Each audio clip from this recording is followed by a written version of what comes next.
میرے آقا کریم صلی اللہ علیہ وسلم کی حدیث مبارکہ ہے، میرے آقا کریم صلی اللہ علیہ وسلم نے ارشاد فرمایا، او میرے صحابہ، جب جنت کے باغیچوں میں جایا کرو تو کچھ کھا پی لیا کرو۔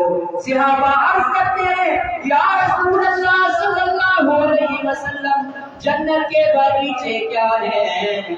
میرے آقا نے ارشاد فرمایا کہ ذکر کی مجالس، ذکر کی محفلیں، جہاں پہ لا الہ کا ذکر ہو، تم سمجھو بیٹھے تم اوسیا مسجد، اوسیا عنایتیہ مسجد میں بیٹھے ہو، جہاں بیٹھ کر اللہ اللہ اور اس کے رسول کا ذکر کر رہے ہو، نہیں بلکہ تم جنت کے باغیچوں میں سیر کر رہے ہو اور جنت کے پھلوں کو کھا رہے ہو۔ مل کے پڑھے لا الہ